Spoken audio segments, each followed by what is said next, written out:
অস্ট্রেলিয়ার অভিবাসনে জুলাই থেকে নতুন কিছু নিয়ম। 2024-25 অর্থ বছরের শেষে এসে অস্ট্রেলিয়া সরকার অভিবাসন নীতিতে আনছে গুরুত্বপূর্ণ কিছু পরিবর্তন।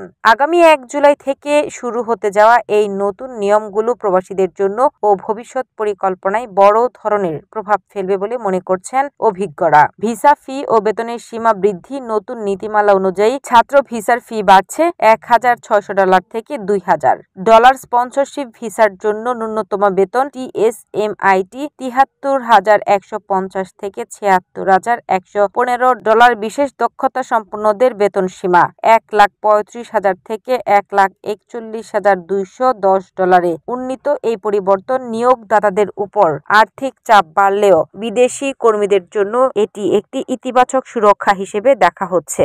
রাজ্যভিত্তিক মনোনয়নের সাময়িক স্থগিতাদেশ। অধিকাংশ রাজ্য যেমন দক্ষিণ Australia, Queensland, Victoria, Northern territory ইতিমধ্যেই নতুন মনোনয়ন আবেদন গ্রহণ বন্ধ করেছে। পশ্চিম অস্ট্রেলিয়া ও ক্যানবেরাও আগামী কয়েক সপ্তাহের মধ্যে একই পথে হাঁটবে বলে জানা গেছে। তবে অভিবাসন বিভাগের পক্ষ থেকে জানানো হয়েছে, জুলাই থেকে অক্টোবরের মধ্যে নতুন কোটা ঘোষণার পর আবার চালু হবে মনোনয়ন কার্যক্রম। আঞ্চলিক এলাকায় ডামা ভিসার সুযোগ। ডেজিগনেশন এরিয়া মাইগ্রেশন এগ্রিমেন্ট বা ডামা ভিসার আওতায় আঞ্চলিক এলাকায় কাজের সুযোগ ক্রমেই বিস্তৃত হচ্ছে। আবেদনকারীর সর্বোচ্চ বয়সসীমা করা হয়েছে 55 বছর। ইংরেজিতে ভাষা সম্পর্কে শর্তে রয়েছে নমনীয়তা। দক্ষিণ অস্ট্রেলিয়ায় ডামা ভিসার আবেদন গত 1 বছরে বেড়েছে বহু পরিমাণ। ডামা ভিসা এখন শুধু আঞ্চলিক নয়, অনেকের জন্য স্থায়ী বসবাসের সম্ভাবনাময় পথ হয়ে উঠেছে। নতুন স্থায়ী ভিসা। ন্যাশনাল ইনোভেশন ভিসা অস্ট্রেলিয়ায় চালু করতে যাচ্ছে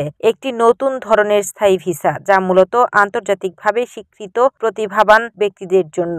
দক্ষিণ অস্ট্রেলিয়া প্রথম এই ভিসার জন্য মনোনয়ন প্রক্রিয়া চালু করেছে। উদ্যোক্তা ও 7 স্তরের আবেদন পদ্ধতি। আবেদনকারীরা ব্যবসায়িক ধারণা, সংশ্লিষ্ট রাজ্যের অর্থনীতিতে অবদান রাখতে পারে এমন প্রমাণ দাখিল করতে হবে। প্রয়োজন হবে স্বাধীন বিশেষজ্ঞ প্যানেলের অনুমোদন। এই ভিসাটি মূলত প্রযুক্তি, উদ্ভাবন ও বিনিয়োগ দক্ষতা সম্পন্নদের জন্য। 482 ভিসায় রিফিউজাল বেড়েছে 41 চলতি বছর। 482 টেম্পোরারি স্কিলড ভিসায় আবেদন বাতিলের হার বেড়েছে 41%। বাতিলের অন্যতম প্রধান কারণ হিসেবে উঠে এসেছে মনোনীত পেশাটি বাস্তবিক চাহিদা অনুযায়ী যথাযথ নয়। যেমন ছোট কোনো ক্যাফে থেকে ফুল টাইম শেফের জন্য ভিসা আবেদন করলে অনেক সময় তা যথাযথ বিবেচিত হচ্ছে না। অভিবাসন পরামর্শকদের মতে এই পরিবর্তনগুলো অনেকের জন্য চ্যালেঞ্জ হয়ে দাঁড়ালেও সঠিক প্রস্তুতি ও সচেতন পরিকল্পনা থাকলে তা রূপ নিতে পারে সম্ভাবনায়। তারা বলছেন, এখনই স্কিল অ্যাসেসমেন্ট সম্পূর্ণ করুন, ইংরেজি পরীক্ষায় ভালো স্কোরের দিকে মনোযোগ দিন,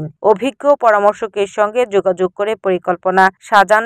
সব মিলিয়ে বলা যায়, অস্ট্রেলিয়ায় অভিবাসনের পথ আগের তুলনায় কিছুটা কঠিন হচ্ছে। তবে যারা বাস্তবতা বুঝে, নিয়ম জানে ও নিজেকে প্রস্তুত করে এগোবে, তাদের জন্য এই পরিবর্তন হতে পারে একটি নতুন সম্ভাবনার দ্বার।